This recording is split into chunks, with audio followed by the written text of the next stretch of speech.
Welcome to another hybrid war. This time made by DangerVille, who created a monster to destroy the Indominus 2.0. Name Primatus Rex. I think that's how you pronounce it. Who knows? Let's get on with the video.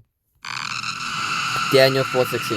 Let his mind be changed for that of a man. By now, you've probably all seen the Indominus 2.0. It's been making waves across the community right now for being a walking extinction event. The deadliest carnivore ever cooked up in a lab. It tore through Goji Guy's hybrid, and now many more have stood up to challenge GojiCenter's hell beast. But can any of them stand a chance against the hyper-evolved Indominus Rex? Let's find out.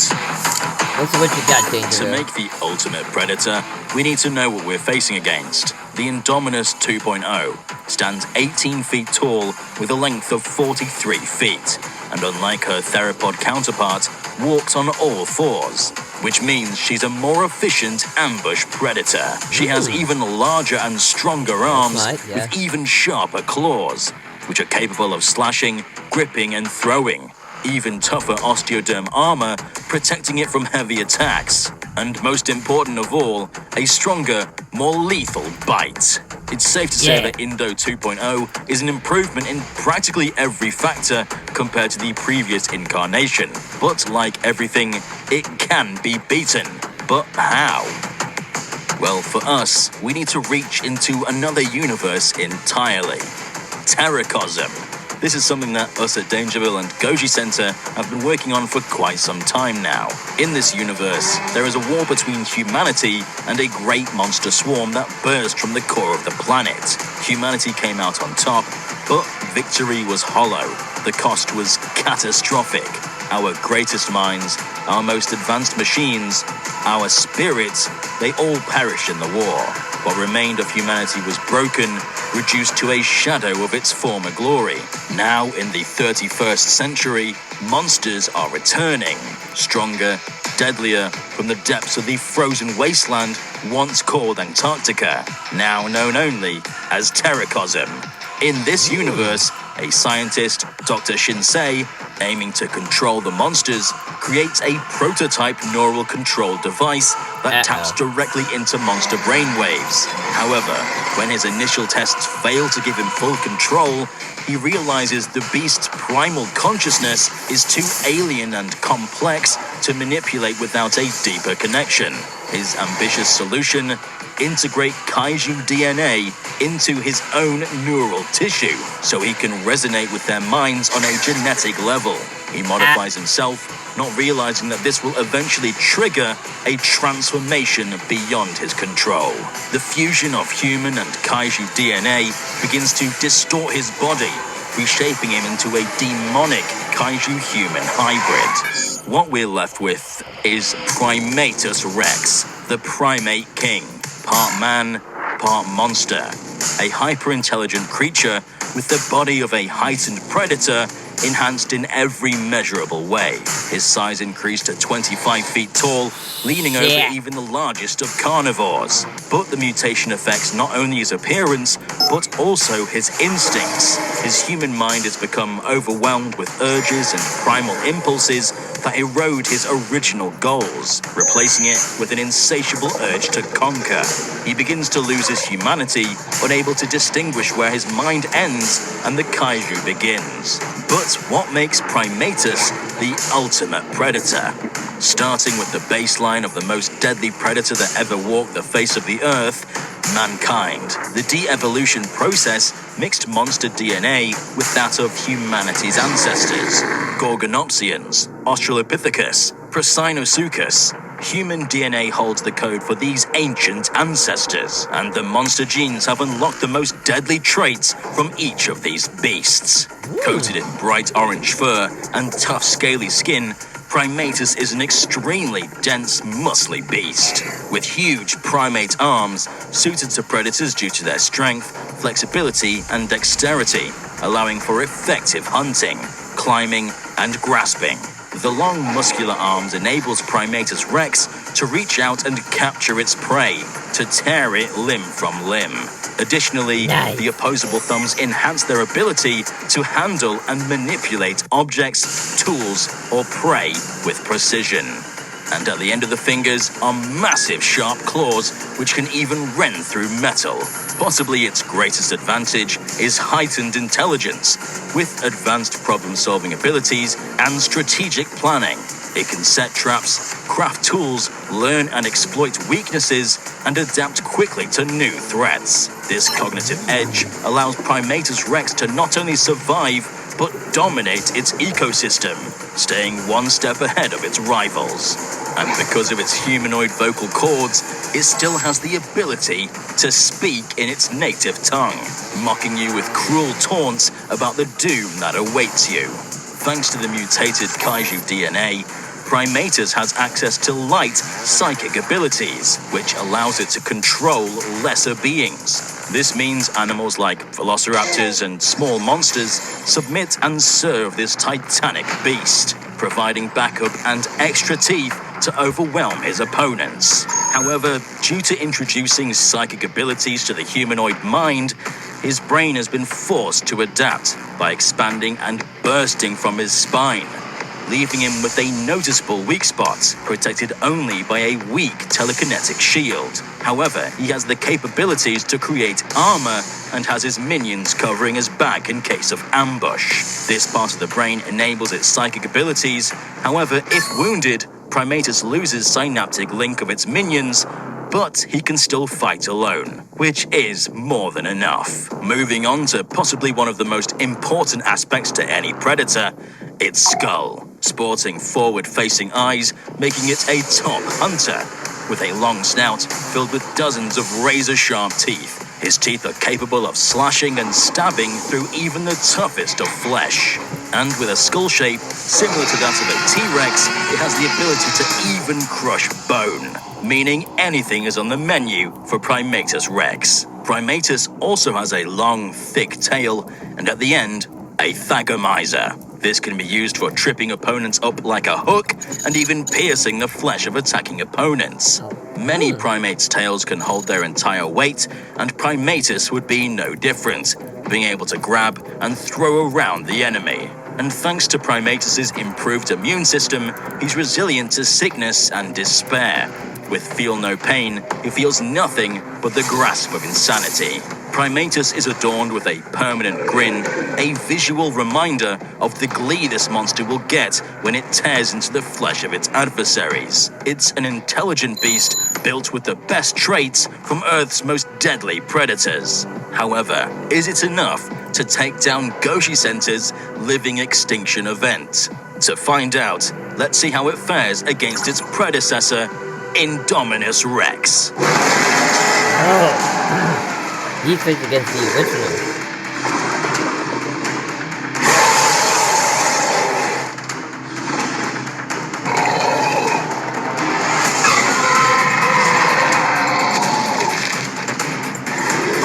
Bam! On the jaw.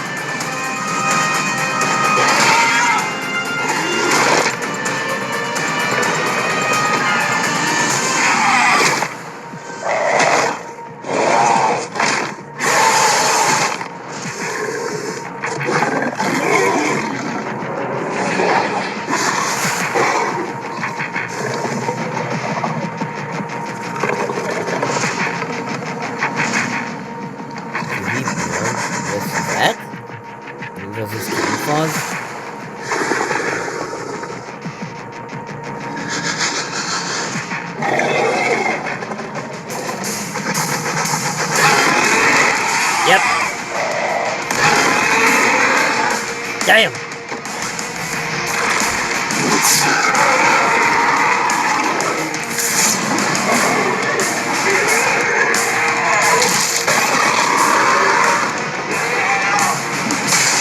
Fuck, man.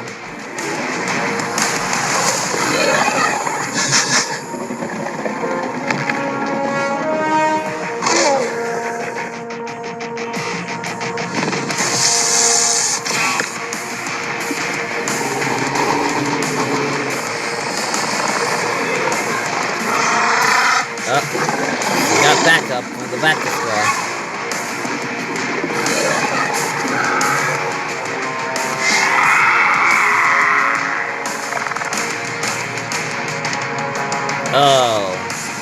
He's communicating with the raptors.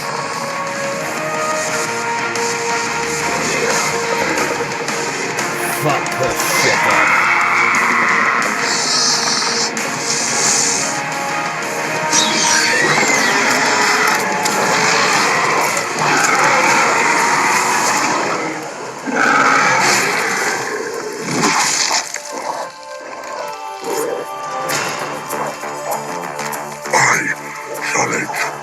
GojiCenter, you cannot defeat me. You viewers go let GojiCenter know he has a new challenger, and he's hungry. If you want to destroy cities as this monster, download Excedio the Kaiju Simulator, where you can play as Primatus Rex. It's available on Steam, so give it a try. You can also bring home our new Primatus plush toy, where you can scare your cats with it. Don't worry, it doesn't bite. Yet. Subscribe and stomp the notification button to keep up to date with the hybrid war. And give us a thumbs up if you support our creature, Primatus Rex. I've been Alistair, and we'll see you residents in the next one.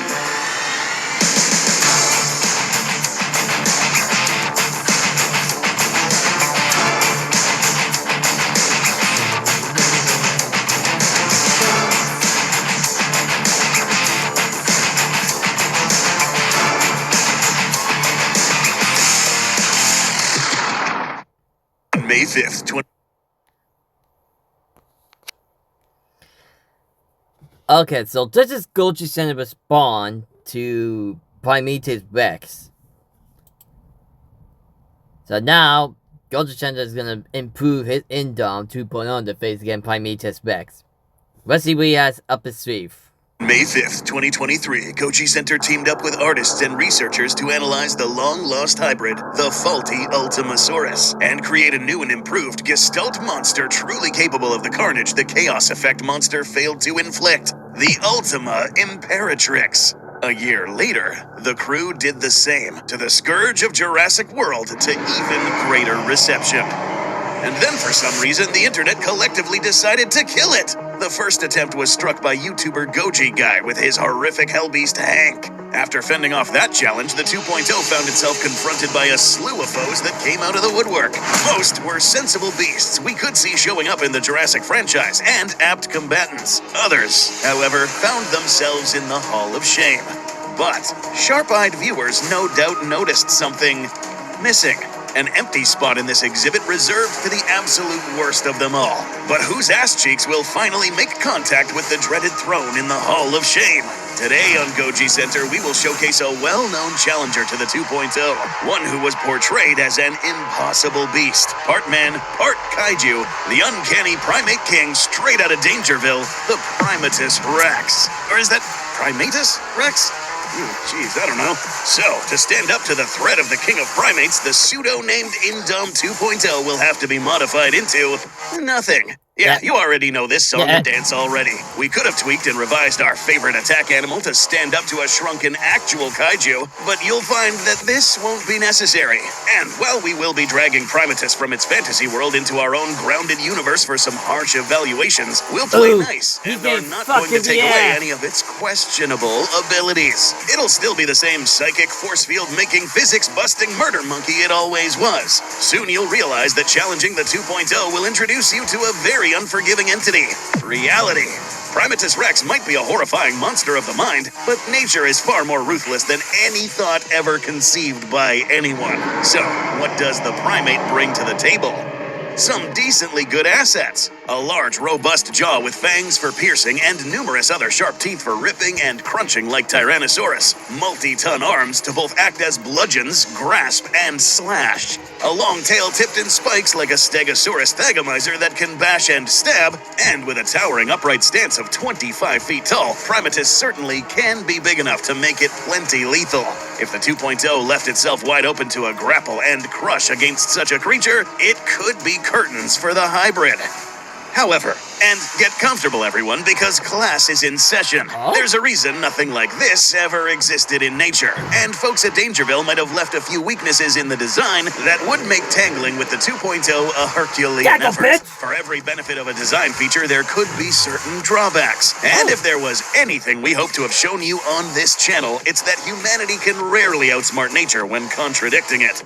Weakness number 1, skin. Have you noticed that outside of humans, primates have almost never become apex predators? There is exactly one species of purely carnivorous, bloodthirsty primate that butchers prey and stalks in the dark forests of South Asia. This thing, called a tarsier, these hopping night stalkers are the scourge of grasshoppers, lizards, and frogs they dispatch by ripping the heads off. So, why haven't larger primates really accomplished all that much hunting on a bigger scale than a mob of chimps jumping a monkey a quarter their size? After all, it took humans multiple millions of years and the invention of spears to start seriously having an occupation more dignified than big cat food. Part of the reason is the skin. Primates have some of the best sense of touch of any animal. Very useful for navigating trees and high dexterity to use tools, but not really good at resisting injuries from struggling prey or fighting rivals. Let's take a look at demented Monkeyzilla real quick, and it seems as if we have a problem. This fur and skin composition comes straight from primates. Skin is made up of multiple components and layers. In primates, the dermis and epidermis are more rigid, and there's less fibers called collagen and elastin connecting the tissue. This means primate hide is much less flexible and can't bend around claws and teeth as well as other mammals. Own a pet cat or dog? You'll probably notice you can pretty easily pull up their skin without hurting them. This same elasticity allows them to warp around and withstand both impacts and stabbing teeth or claws better. The same kind of squabbles between two lions leaving each other with scratches on their face might skin a primate alive. For particularly beefy primates like mountain gorillas, thicker skin, layers of fat tight against the muscle, and more covering fur help to protect the limbs and body from injuries. Something the lean and mean Primatus seemingly lacks. Big monkey. Now, this isn't to say cutting up an ape is like knifing through butter. Hide is still not something easily pierced. Just that there's going to be way less resistance on the skin. And certain types of injuries like shredding and gashes that do slice the skin are going to leave some nasty cuts. This was a reason that while the Indominus 2.0 had some primate genes in its roster, these were far less pronounced and mostly fixed on the internal musculature and skeleton. That armored hide from the African dwarf crocodile was picked for optimal protection without costing much flexibility, specifically to cover this problem. But the ways the primate king differs from other primates also came back to bite it in another way. Weakness number 2, stance. Yeah, many of you probably saw this one coming from a mile away. There's a pretty good reason no biped ever looked at all much like Primatus rex. What works for a kaiju may not work for a normal animal. Mixing and matching the traits of a dinosaur and a primate in this fashion took away from the best of both worlds. Let's quickly recap how both of these move around. Bipedal primates like gibbons and humans are able to walk upright, giving them the ability to quickly turn around and change direction because there is no tail in the way. The hips are wide and short, keeping the upper body directly above the center of gravity at the pelvis and stomach. Walking on the whole foot is called a plantigrade stance, giving us, and gibbons, better stability because the heel is touching the ground to act as a backstop and pivot. This is why even apes like chimps and gorillas, who usually knuckle walk on all fours, will be stable while running and fight in bipedal stance. Apes can do this much better than tailed monkeys that have their center of gravity shifted around. Seems like Primatus is already racking up some issues. But what else does the Monkey King resemble? Theropods. Let's take a quick minute to study those. Theropods were obligate bipeds that had everything virtually the other way around. The hip was very narrow but long. This gave these animals enough space for the light muscles to attach at an angle that kept the body parallel to the ground, with muscles that attach the legs and tail helping them maintain balance and increase stamina. Walking in a digitigrade stance with the heels raised off the ground. You know when you see birds and it seems like they have backwards pointing knees? Same thing. They inherited it from their ancestors, and this reverse knee orientation is actually the heel you're looking at. That long tail is critical for keeping balance when walking around at a huge size, but only when standing parallel with the ground. Going upright for a long time and walking around like this could result in toppling over. Demonic Barney is seemingly trying to have both stances. the parallel stance of a theropod, Demonic and upright bunny stance looking of apes. This can lead to compromised mobility and stability when trying to fight. The body being that far up with long, digitigrade legs bent like this means building speed and keeping your stamina while doing so is going to be way harder than it would be for a theropod. So this now means that getting hit by a similarly sized opponent in a charge would wind up toppling Primatus Rex over much easier than the other way around. This is one of those times we're trying to be the jack of all trades and failing miserably. But hold on a sec. There are animals in real life that resemble this. What about those? Well, yes, there are, like kangaroos and sloths. They can get away with this, though, because they have different arrangements for their hip and tail to pull this off. Spinosaurus and Therizinosaurus pulled this off as well to some degree because they had very wide stances with four-toed feet and shorter legs to keep their center of gravity lower. Primatus is functional, but most definitely not optimal. When it comes to changing direction quicker, sprinting long distances, or even keeping its footing when clashing against similarly sized animals, it will be a lot harder than it seems. And this without mentioning how top-heavy this thing is. Huge arms and a massive skull adding weight above the balance point near the lean gut will bring some issues. A quick fix for this would have been planting its hands or knuckles on the ground like Peter Jackson's King Kong. But it doesn't seem to be the default posture. Tackling the 2.0 might wind up bowling over Primatus Rex in a tackle, dragging it down and using that towering height against it. In the video featuring Primatus Rex and him bullying the original Indominus Rex, there seems to be no mention of one special weapon the 2.0 possesses. No, this isn't the sharpened metal pole the internet seems to bring up every time, which would now, by the way, prove troublesome to an unstable front-heavy Primatus. We are talking about Venom. If there is any animal amongst the 2.0's carefully selected contributors that has been consistently underestimated time and again, it's the MVP, short-tailed shrew. This animal caught a lot of people off guard when this seemingly wannabe rodent had a surprising skill for carnage. We're lucky they're so small. It and fellow contributor, the dwarf crocodile, were essential in rescuing the 2.0 from what could have been fatal blood poisoning when it squared up against Hank. Today, the 2.0's toxins are here to teach DangerVille a lesson. Weakness number 3, venom. Usually, for large animals, venom is not necessarily something you have to worry about. Venom, after all, works by injecting the toxins into the bloodstream. As they say, the dose makes the poison. The more venom there is in relation to the volume of blood in the animal, the greater the chance the venom can do its job. This is why the amount of venom that could kill a mouse within moments might make a horse dizzy and barely even register to an elephant. The murder monkey showcased in DangerVille's video that bullies the Indom also, in that it's in a different size class, but nowhere big enough to snuff off the effects of the 2.0's venom and the amount applied. Let's take a look at what would happen when the 2.0 manages to take a bite off the now unstable abomination.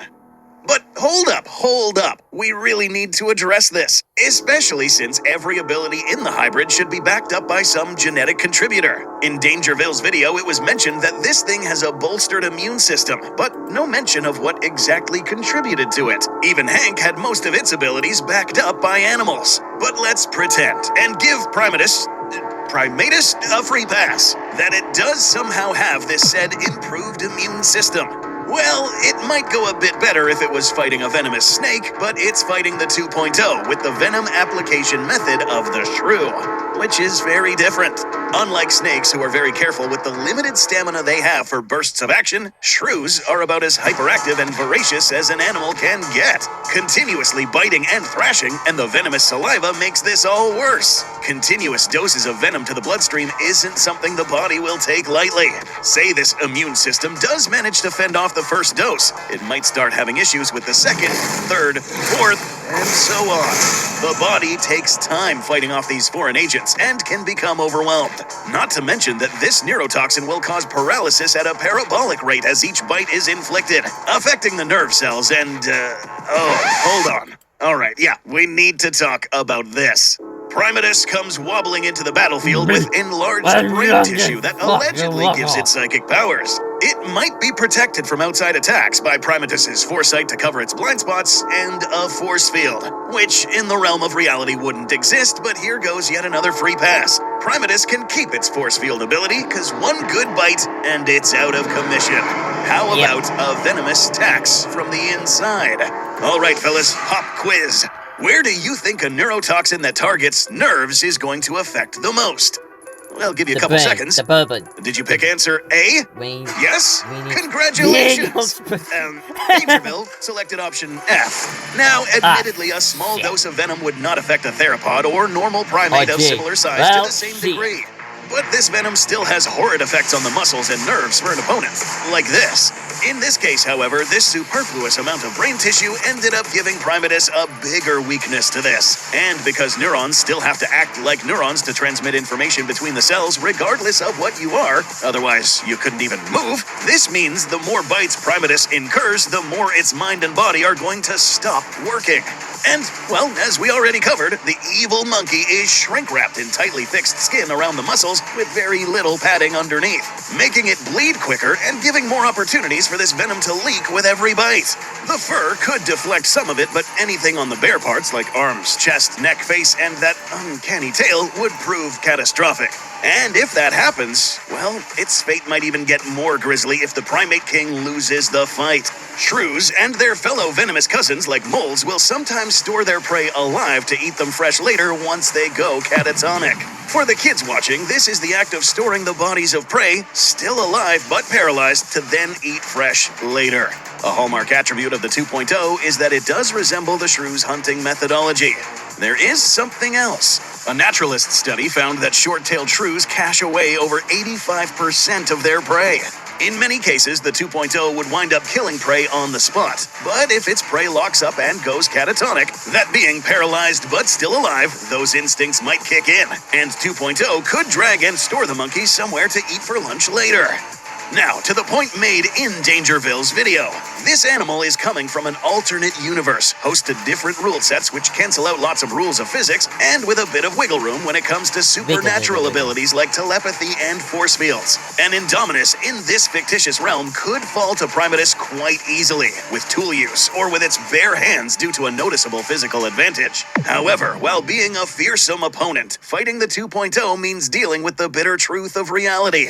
And here in the realm of realism, Primatus gets an F and is worthy to stand side by side with those in the Hall of Shame. So, here's an offer we are going to throw at DangerVille, who just randomly threw their hat inside the wrong ring. The seat is empty and is eagerly waiting for those hairy ass cheeks to make contact. If you refuse, then we got something prepared. DangerVille themselves challenged us to upgrade our combatants. So, fine. You want to play this game, then we'll be happy to oblige. GojiCenter will now play by the rule sets of Terracosm. And Primatus is now given a choice. Embrace shame or face death.